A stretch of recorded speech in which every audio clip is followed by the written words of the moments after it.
नमस्कार, आप देख रहे हैं लाइव टीवी एक्सप्रेस और मैं हूं आपके साथ ज्योतिका। आइए रुक करते हैं खबर की ओर। 27 सितंबर 2023 को राजधानी लखनऊ के इको गार्डन में association of community health officer Uttar Pradesh की ओर से विशाल रैली का आयोजन किया गया, जिसमें प्रदेश की सभी जिलों से रैली में हिस्सा लिया। इस रैली में प्रदेश के सभी जिलों से आए हुए सामुदायिक स्वास्थ्य अधिकारियों द्वारा विभिन्न मांगों को लेकर धरना दिया गया। इस अवसर पर मौजूद कम्युनिटी हेल्थ ऑफिसर के प्रदेश अध्यक्ष हिमालय कुमार द्वारा सामुदायिक स्वास्थ्य अधिकारी को दी जाने वाली सुविधाएं जैसे बीमा पॉलिसी, पीबीआई को मानदेय में जोड़े जाने, गृह जनपद में स्थानांतरण संबंधी सभी मांगों को लेकर धरना दिया। इस अवसर पर संघ के अध्यक्ष हिमालय कुमार, उपाध्यक्ष रामबाबू, महामंत्री मुकेश चौधरी द्वारा ये भी बताया कि सोच की मांगों को लेकर प्रदेश के उप मुख्यमंत्री ब्रजेश पाठक को ज्ञापन दिया गया है। पूर्व मुख्यमंत्री दिनेश शर्मा को भी कल भेंट वार्ता करके ज्ञापन सौंपा गया। उन्होंने आगामी मांगों से संबंधित लेकर आश्वासन दिया। इस रैली के अन्य तत्वावधान में जिला सीतापुर के जिला अध्यक्ष द्वारा भी विभिन्न मांगों को लेकर जैसे बीमा पॉलिसी लागू करना, पीबी को मंडी से जोड़ना, स्थानांतरण संबंधी मांग, स्टाफ नर्स भर्ती में विशेषांक संबंधी मांगों को लेकर जानकारी दी। जिला सीतापुर के सीएचओ संघ के जिला अध्यक्ष अतुल पांडे ने ये भी बताया कि उन्होंने इन सभी मांगों को लेकर प्रदेश के मुख्यमंत्री श्री योगी आदित्यनाथ को भी ज्ञापन सौंपा है। नमस्कार, आप देख रहे हैं लाइव टीवी एक्सप्रेस और अभी हम इस समय खड़े हैं राजधानी लखनऊ के इको गार्डन में, जहां की association of community health officer की जो एक विशाल रैली का आयोजन किया गया, जिसमें सीतापुर के सीएचओ जो हैं बढ़ चढ़कर हिस्सा ले रहे हैं और क्या इनकी मांगे, क्या इनके मुद्दे, चलिए इनसे बात करते हैं और जानने की कोशिश करते हैं। और हमारे साथ प्रदेश के जो सीतापुर के जो जिला अध्यक्ष हैं मिस्टर अतुल पांडे जी साथ में खड़े हैं। सर, क्या मांगे हैं, क्या मुद्दे हैं? देखिए, मेन मांग हम लोगों की है नियमितीकरण। देखिए, हम लोगों को जैसे केंद्र सरकार की जो गाइडलाइन है कि 5 साल बाद सीएचओ को परमानेंट करने का, तो हम लोग यही चाह रहे हैं कि जो राज्य सरकार है वो प्रमुख मांग हम लोगों की नियमितीकरण की, वो हम लोगों को 5 साल के बाद नियमित कर दे। दूसरी है बीमा पॉलिसी के लिए। सारे सीएचओ जो है 400-500 किलोमीटर दूर रह रहे हैं, ट्रैवल कर रहे हैं, तो कोई दुर्घटना होती तो उसके लिए बीमा पॉलिसी सीएचओ के ऊपर लागू होनी चाहिए। तीसरा है हम लोगों का म्यूचुअल ट्रांसफर। अगर ट्रांसफर कर रहे हैं दूसरे डिस्ट्रिक्ट में तो ना कर रहे हैं तो कम से कम म्यूचुअल ट्रांसफर कर दे कि एक के बदले हम इधर से दूसरी जगह जा सकें, क्योंकि कुछ महिलाएं साथी हैं जो अपना परिवार छोड़ के, बच्चे छोड़ के एक जगह से दूसरी जगह जॉब कर रही हैं, तो उनको काफ़ी दिक्कतों का सामना करना पड़ रहा है। तीसरा चीज़ है पीबीआई मर्ज हो जाएगी तो हम लोगों का जो सोशल हो रहा है पीबीआई के नाम पे हर जगह, हर ब्लॉक में, हर डिस्ट्रिक्ट में, तो वो भी बंद हो जाएगा। तो सरकार से हम लोगों की मांग यही है कि सीएचओ को परमानेंट किया जाए और हम लोग पूरी ईमानदारी से सरकार के लिए और देश के लिए काम करने के लिए तैयार है। तो अपनी मांगों को लेके क्या आपने सीएमओ साहब को भी कुछ ज्ञापन या प्रदेश के जो स्वास्थ्य मंत्री हैं उनसे भी कुछ वार्ता हुई है? जी, समय समय पर हम लोगों ने सीएमओ सर को भी अवगत कराया है। बाकी आपके उप मुख्यमंत्री ब्रजेश पाठक सर को भी हम लोगों ने ज्ञापन दिया है और आपके दिनेश शर्मा जी राज्यसभा सांसद जो हैं उनको भी हम लोग मिलके सबने मतलब सांत्वना भी दिया है कि हाँ, सीएचओ के लिए कुछ अच्छे कदम उठाए जाएंगे। तो क्या कहना है स्वास्थ्य मंत्री जो है ब्रजेश पाठक जी, जो सूबे के स्वास्थ्य पूरा संभाल रहे, स्वास्थ्य संबंधी जो है, क्या कहते हैं? नहीं, देखिए, अभी ये पहली सीएचओ द्वारा ये पहली रैली है जो आज मजदूर यूनियन संघ के तले की गई हुई है। ठीक है, अगर इस बार हम लोगों की मांगे नहीं की तो हम लोग अपना अलग यूनियन से भी मतलब association of community health officer से भी एक अलग रैली करेंगे अगर जल्दी कुछ अच्छा निर्णय सीएचओ के लिए नहीं आया।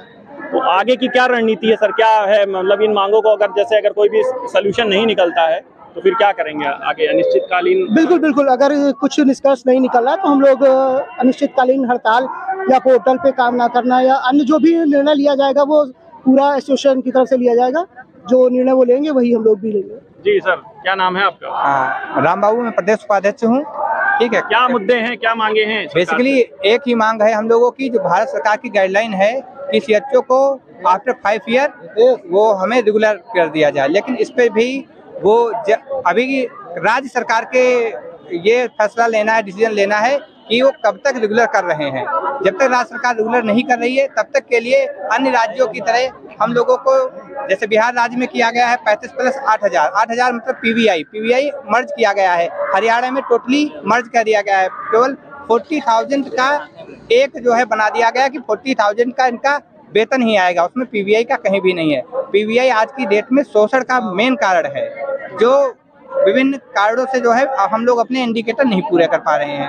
और दूसरी जो मांग हमारी है कि स्थानांतरण, क्योंकि बहुत दूर दूर के लोग रहते हैं अदर जनपद में, और जो हेल्थ वेलनेस सेंटर बने हुए हैं वो काफ़ी रूरल में बने हैं। प्रत्येक 10,000 की आबादी पर या 8,000 की आबादी पर एक हेल्थ एंड वेलनेस सेंटर को बनाया गया है, जो कि गांव के नजदीक ही उनको चिकित्सा सेवाएं मिल सके ग्रामीण अंचल में जाकर के। तो प्रधानमंत्री जी का ड्रीम प्रोजेक्ट है। सरकार से हम यही उम्मीद करते हैं कि जल्द से जल्द हम लोगों की सारी मांगे मानी जाएंगी। तो उच्च अधिकारियों को आपने ये जो आपकी जो मांगे हैं इससे अवगत कराया है? हाँ, उच्च अधिकारियों को समय क्या बोलते हैं आपके उच्च अधिकारी? हाँ, डिसीजन लिया जाएगा। आश्वासन बार बार मिलता है कि आप लोग अपना अभी नया कैडर है, थोड़ा अच्छे से काम करिए, भविष्य में आप लोगों का फ्यूचर बहुत अच्छा है, रेगुलर किया जाएगा। लेकिन अभी भी 5 साल हो गए फर्स्ट बैच को, उनकी तरफ से कोई भी ऐसा लिखित में आश्वासन नहीं मिला है। जी मैडम, क्या मांगे हैं, क्या मुद्दा है? पहला मुद्दा तो यही है कि हम लोग को नियमित किया जाए, परमानेंट किया जाए। दूसरी बात यह है कि ना देखिए, महिलाएं इस क्षेत्र में सबसे ज्यादा काम कर रही हैं, और महिलाओं के साथ सबसे बड़ी बात कि रूरल एरियाज में हम लोग काम कर रहे हैं, ग्रामीण क्षेत्रों में। ग्रामीण क्षेत्र भी कोई ऐसा नहीं है कि बहुत ऑन रोड है, बहुत इंटीरियर है, इतने इंटीरियर कि जहाँ हम अपनी फैमिलीज को लेके नहीं रह सकते। तो हम लोग का कम से कम महिलाओं के लिए तो ये सुविधा दें कि उनके जिला जो उनके जनपद है उन पे उनको नियमित किया जाए। आने जाने के लिए तो कुछ सुविधाएं मिलती होंगी इस प्रदेश सरकार की तरफ से आप लोगों को? ऐसी कोई सुविधा नहीं मिलती है, ना उसका कोई कन्वेंस भत्ता मिलता है हम लोग को, ना ही कोई मोबाइल खर्चा मिलता है, जबकि पूरा काम मोबाइल और लैपटॉपों पे हो रहा है। इसके बाद सारा हम लोग को अपनी स्कूटियों से अपनी स्कूटी, अपनी बाइक, निजी वाहनों से हमें आना जाना पड़ता है। इसके अलावा सुनिए, दूसरी बात, अगर कहीं दूसरे क्षेत्र में ड्यूटी भी लगाई दी जाती है तो महिलाओं को खुद ही अपना काम करना पड़ता है। तो बीमा वगैरह, बीमा पॉलिसी क्या, सुरक्षा मानक वगैरह? कोई बीमा नहीं है इसमें। हम अपनी बीमा मांग रहे हैं कि देखिए, महिलाएं हैं जब स्कूटी चलाती हैं तो जाहिर सी बात है कि महिलाएं किस तरीके से चलाती हैं, और आने वाले टाइम का देखिए रश कितना है रोडों पे, और कई महिलाएं हमारी जान भी दे चुकी हैं और उसका कुछ भी नहीं फायदा हुआ, मतलब उनको देखने तक नहीं आया कोई। कईयों को तो जान से, क्या उनको इन सब समस्याओं से अवगत नहीं कराया? पूरी तरह से अवगत कराया गया है, पूरी तरीके से बाकायदा पत्र देके अवगत कराया गया है, मौखिक रूप से अवगत कराया, लेकिन उनकी तरफ से हमें कोई भी आश्वासन ऐसा नहीं मिला जिसमें हम लोग ये सोच सके कि हाँ, इनका सहमति जो है कुछ बन पाए हम लोगों के आपस की। कोई आश्वासन ऐसा नहीं है जिसमें हम लोग ये सोच सके कि ना उनकी तरफ से हमें संतोषजनक आश्वासन नहीं है। जी सर, क्या नाम है आपका? सर, हमारा नाम अभय शुक्ला। किस जनपद से? हम सीतापुर से हैं। जी, क्या मुद्दे हैं, क्या सर, मांगे हैं? मुद्दे ये हैं, हमारा किसी भी से विरोध नहीं है, और हमारी बस मांगे हैं जो हैं, क्या मांगे हैं? हमको नियमितीकरण किया जाए, परमानेंट किया जाए। उसके अलावा जो पीबीआई अभी आ रही, जब तक नियमित नहीं हो रहे हैं हम लोग, पीबीआई को सैलरी में मर्ज किया जाए, और उसके अलावा जो स्थानांतरण नीति है उसको ओपन किया जाए, क्योंकि बहुत सारे सीएचओ 500-500 किलोमीटर दूर है। अब ये 20,500 सैलरी है, उसके अलावा पीबीआई बहुत देर में आती है, तो इसको मर्ज हो जाएगी तो हर महीने की महीने मिलती रहेगी। नहीं तो और परिवार जैसे आप घर से अपने दूर हैं, यहाँ पर ग्रामीण क्षेत्रों में आप सेवाएं दे रहे हैं, तो किसी प्रकार की कुछ सुरक्षा संबंधी मानक या बीमा फैमिली का कुछ ऐसी सुविधा मिल रही है क्या प्रदेश सरकार से? हमने मांग की है कि बीमा पॉलिसी जल्द। प्रधानमंत्री जी की सपने को साकार भी सीएचओ कर रहा है। आप ये देख रहे हो, लगभग उत्तर प्रदेश का लगभग 10 से 12 हजार सीएचओ यह राज्य सरकार की कई योजनाओं से प्रताड़ित है, जिसमें एक सबसे बड़ा मुद्दा है नियमितीकरण।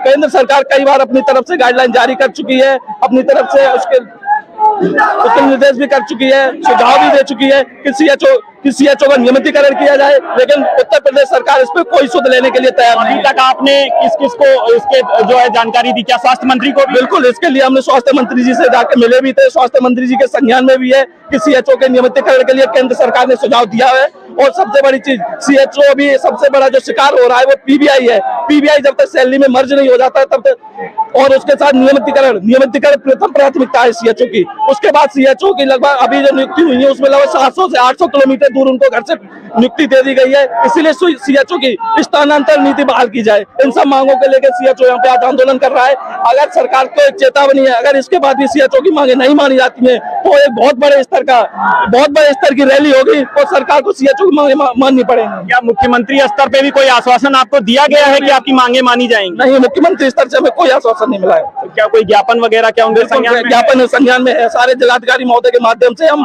इस रैली का, जो भी सीएचओ तैनात तैनात हैं, जो भी सीएचओ अपना घर बार छोड़ के जो वहां पर ड्यूटी दे रहे हैं तन मन धन से, क्या उनको किसी प्रकार का सुरक्षा प्राप्त है वहां पर? सुरक्षा मानक अब तक सीएचओ को ना तो बीमा पॉलिसी है, ना स्थानांतरण नीति भी इस वित्तीय वर्ष के लिए अब बहाल नहीं की गई है, इसीलिए सीएचओ बहुत ज्यादा प्रताड़ित है। इसीलिए यहाँ पे इस भारतीय मजदूर संघ की जो रैली है उसमें इसने प्रतिवाद किया है। तो आगे की क्या कार्य योजना है? आगे की कार्य योजना यही है, अगर सरकार हमारी मांगे मान लेती है तो ठीक है, नहीं तो इससे भी बड़ा आंदोलन करने की तैयारी में सीएचओ। जी सर, क्या नाम है आपका? जी सर, मेरा नाम जनक सिंह, मैं association of community health officer Uttar Pradesh का प्रदेश प्रभारी। तो क्या मांगे, क्या मुद्दे हैं जिसको लेके ये धरना चल रहा है आप लोगों का? सर, आज सीएचओ प्रधानमंत्री जी की महत्वपूर्ण योजनाओं में से एक है, जिसको सीएचओ अपनी पूरी ईमानदारी और निष्ठा के साथ निभा रहा है, लेकिन पीबीआई निकालने के नाम पे सालों तक लंबित कर दिया जाता है और एक निचले कर्मचारी से लेकर के और ऊपर तक हम शिकायत कर चुके हैं, हमारे पीबीआई को भी एक साथ नहीं देते हैं। उसमें जब निकालते टाइम हमसे 2 से 3 हजार रुपए की रिश्वत मांगी जाती है। तो सीएमओ साहब, जो आपके जिले के सीएमओ है, जो आप लोगों को कंट्रोलिंग करते हैं, जिनको आप रिपोर्टिंग करते हो, क्या उनको आपने इसके बारे में संज्ञान नहीं दिया? सबको हमने कई बार संज्ञान दे दिया, हमने एमडी मैम तक को अपने समस्याएं रखी। क्या कहना है मिशन निदेशक महोदय का? आश्वासन लेटर निकाल देती हैं मैम, प्रमुख सचिव सर भी लेटर निकाल देते हैं, लेकिन उनका अनुपालन नहीं किया जाता है, उनकी हमेशा अवहेलना की जाती है। और आगे इस पर इसको लेके क्या कार्य योजना आपकी बन रही है? मतलब क्या करेंगे आगे? अभी अब सर यही है, हम अपनी मांगों के साथ यहाँ पर कम से कम पूरे प्रदेश से 12 से 13 हजार के आसपास सीएचओ इकट्ठा हुए हैं, जैसा कि आप देख सकते हैं, लेकिन सरकार हमारी मांगे नहीं मानती है। जैसे कि आयोग की वैकेंसी आती है, उसमें अन्य राज्य हैं जो 5 अंक बोनस अंक देते हैं नियमित जगहों के लिए, लेकिन उत्तर प्रदेश सरकार में कुछ नहीं दिया जा रहा है। वेतन विसंगति में सेंटर की गाइडलाइन के अकॉर्डिंग 25 हजार रुपए निर्धारित है हमारा मानदेय, जैसे कि आपके प्रदेश अध्यक्ष भी, लेकिन उत्तर प्रदेश सरकार हमें 20,500 रुपए ही दे रही है। स्थानांतरण आए दिन हमारे साथ ही दुर्घटनाग्रस्त हो रहे हैं, रोड एक्सीडेंट हो रहा है। अभी फिलहाल में ही कुछ दिन पहले अभी भी हमारा एक साथी जयपुर फोर्टिस अस्पताल में एडमिट है, ट्रॉमा हुआ है अच्छा खासा, जिसका हम सब सीएचओ ने पैसा इकट्ठा करके उसका इलाज कराया है, मदद की है इलाज कराने में, लेकिन प्रदेश सरकार की तरफ से हम लोगों को किसी प्रकार का कोई स्वास्थ्य बीमा भी नहीं दिया गया है। जैसे कि आपके जिले में जो सीएचओ तैनात हैं, जो कि अपना घर बार छोड़ के वहां पर जो है घर परिवार बीवी बच्चों को छोड़ के वहां पे तन मन धन से जो है सेवा दे रहे हैं प्रदेश सरकार को, तो क्या किसी प्रकार की स्थानांतरण, जैसे कि आपके प्रदेश अध्यक्ष द्वारा भी कहा गया कि स्थानांतरण नीति को भी यथावत लागू नहीं किया गया है? सर, ये सरकार जब मन होता है तब चालू कर देते हैं अधिकारी लोग, हालांकि मुख्यमंत्री जी तो काफी ऑनेस्ट हैं, उन तक हमारी बातें नहीं पहुंच पाती हैं। अधिकारी अपने लेवल से ही हम सब लोगों को प्रताड़ित करते हैं। 2017 में हमारे सबके स्थानांतरण हुए थे, 2020 में हुए थे, फिर इन्होंने बंद कर दिए। जब इनका मन होता है चालू करते हैं, जब इनका मन होता है बंद कर देते हैं।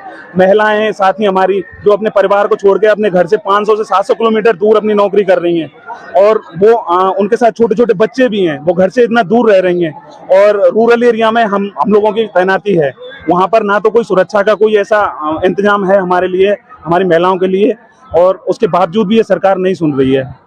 तो इसको लेकर के आज हम एक तरह से वार्निंग दे रहे हैं उत्तर प्रदेश सरकार को। कोई आपके तरफ से कोई प्रतिनिधि मंडल जाके क्या मुख्यमंत्री से भी मुलाकात करी और कुछ ज्ञापन दिया है क्या? नहीं सर, हमारा एक्चुअली एक बार प्रमुख सचिव सर से मुलाकात नहीं हो पाई थी, उनके जो जूनियर थे उनसे हमारी मुलाकात हो चुकी है, हम इस टॉपिक पर डिस्कस उनसे कर चुके हैं। एमडी मैम से हम 2 बार मिल चुके हैं, स्वास्थ्य मंत्री सर से हम आए दिन मिलते ही रहते हैं, उनसे तो 8 से 10 बार मिल चुके हैं।